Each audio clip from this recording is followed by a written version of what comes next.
Más de una vez Javier Milei lo ha mencionado como el teórico de consulta, ¿no? Como un referente intelectual.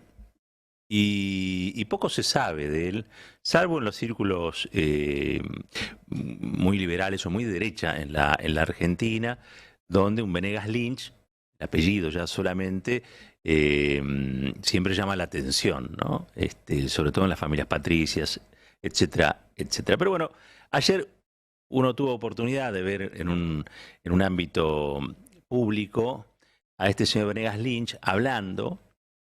Me refiero a Alberto Venegas Lynch, que es el teórico al que siempre menciona Milei. Le cedió el escenario, le cedió la tril Javier Milei y lo escuchamos.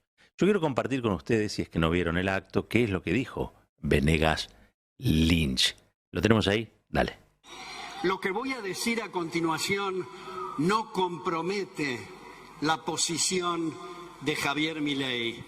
Asumo plenamente la responsabilidad de lo que voy a decir, pero por consideración a mi religión católica, por respeto a esa religión, creo que habría que imitar lo que hizo el presidente Roca.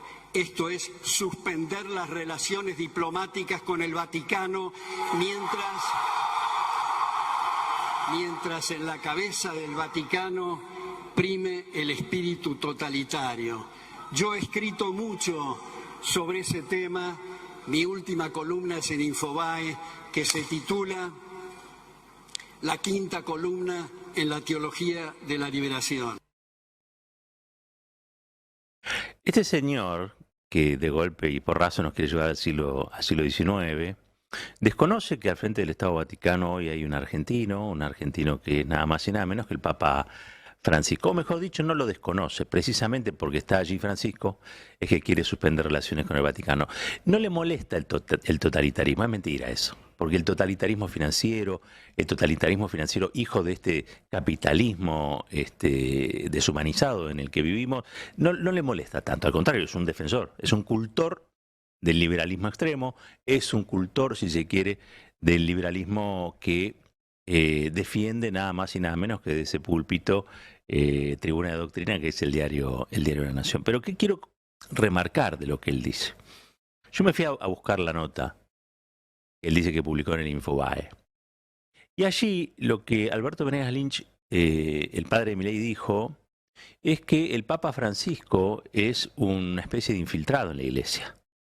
Sí, escuchen bien, porque esta gente delira.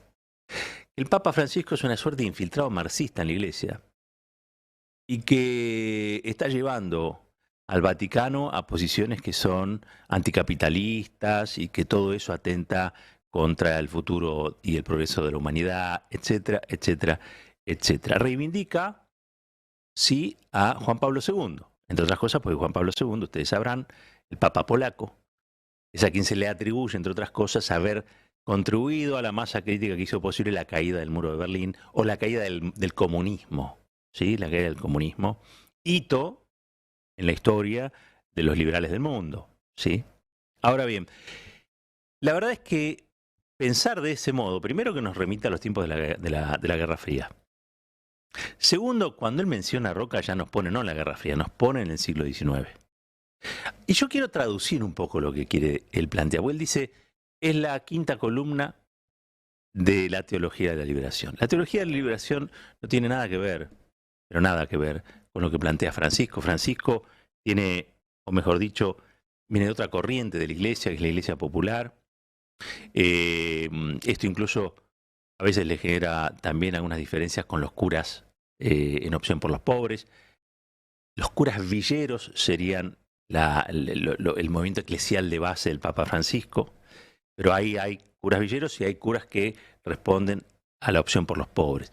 Son distintas corrientes, pero sí es verdad que en ambos casos el hombre ocupa el centro, la solidaridad ocupa el centro, la justicia social. Entonces lo que nos está diciendo Venegas Lynch es que esos curitas que están metidos en el medio de la pobreza, ayudando a nuestros hermanos, a nuestras hermanas que están en situaciones muy comprometidas, muy vulnerables, son el problema. Es lo que nos está diciendo. El problema es la solidaridad. El problema es la iglesia que se embarra. El problema es la iglesia que comprende los dolores del hombre en la tierra.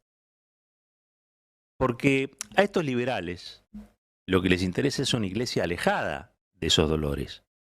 O mejor dicho, cerca de los que provocan esos dolores. Y ahí es donde yo quería detenerme, porque Milei, que se reivindica como un anarcocapitalista, en realidad, el anarcocapitalismo es una corriente que tiene muchas expresiones, pero hay una en particular que es la que se hizo fuerte en los Estados Unidos, de una señora que se llama Ayn Rand. Ayn Rand escribió varios libros, dos de ellos, uno es La rebelión del Atlas, y el otro es La virtud del egoísmo. Escuchen bien esto, ¿eh? No la virtud de la solidaridad. No, la virtud del egoísmo.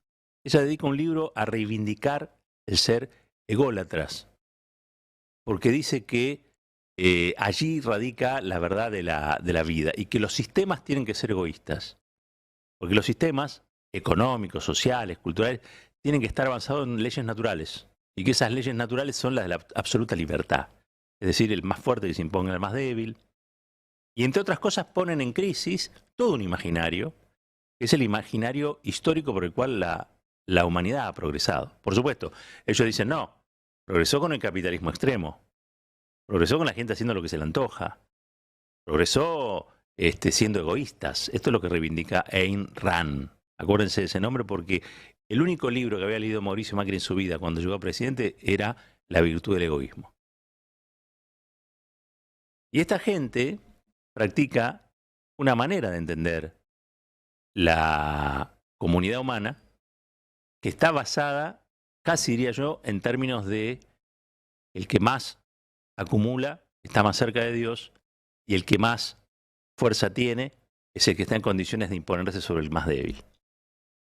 Por eso, en líneas generales, todos los que responden a este tipo de ideología abjuran de los organismos multilaterales, por ejemplo, ¿no? Porque ellos reivindican que haya corporaciones que son más poderosas que sometan a los pueblos o países más poderosos que sometan a otros pueblos que son menos poderosos o países menos poderosos. Es un poco la ley de la selva, porque ellos dicen que la ley de la selva es la ley natural, como si no existiera intervención humana en cada una de las cosas que han ocurrido en la historia, tanto en las bellas cosas como en las malas cosas. Pero lo quería traer a Venegas Lynch, porque él tiene, entre otras cosas, una agenda habitual en la que, miren lo que habla, la famosa Agenda 2030, ¿se acuerdan? Fustigó Milei. Bueno, la Agenda 2030 está en contra de la justicia social, en contra del medio ambiente, del cuidado del medio ambiente. Escuchen bien esto. En contra de la interpretación del calentamiento global. Ellos dicen que no hay calentamiento global. En contra de la igualdad de género. ¿Sí? Ellos dicen que no, que en realidad que no hay diferencias biológicas de la sexualidad entre hombre y mujer y que es un tema de autopercepción, eso les parece una barbaridad, y que todo apunta a facilitar el homicidio en el seno materno denominado aborto. Estos tipos, yo decía, nos quieren volver a la Guerra Fría, al siglo XIX. Cuando lo esto, me voy al medioevo. Son el medioevo. Y todo eso ellos lo atribuyen al marxismo cultural. ¿Hace falta que yo les recuerde que la dictadura cívico-militar planteó iguales ítems, iguales términos para devorar una generación de argentinos y de argentinas, pibes jóvenes, pibas jóvenes que querían una patria distinta, una patria mejor? Por eso creo que es bueno poner el foco en quiénes son o quienes reivindican las paternidades sobre Milei. Porque finalmente cuando uno se pregunta qué tiene Milei en la cabeza y sale de la trampa del pelo despeinado y se mete allí adentro con todo lo que eso implica, encuentran todo tipo de ideas impracticables, pero que no son ideas azarosas, no son cosas que se le ocurren en el momento. Responden a fuertes tradiciones que en la América Latina siempre han estado vinculadas a dictaduras, a movimientos reaccionarios y en el mundo a fascismos directamente. Y que han tenido consecuencias para la humanidad nefastas. Y lo han hecho con la absoluta banalidad que expresan cuando hablan, porque son banales, no se toman nada en serio y son capaces de jugar con cosas que no tienen repuesto. Siempre lo digo, quieren romper la sociedad, pero no tienen ninguna otra idea de cómo se organiza esa sociedad, sino más bien que sea la ley de la selva. Ese es el planteo de fondo. Lo escuchábamos a Venegas Lynch, quiere romper relaciones con el Vaticano. Milei también quiere romper relaciones con China. También quiere romper con Lula, quiere romper relaciones con Brasil. Quiere romper también relaciones con la India. ¿Con quién quiere convivir Milei? Bueno, la respuesta es una: con nadie. No están para construir comunidad, está para destruirla. Un país unido por la radio.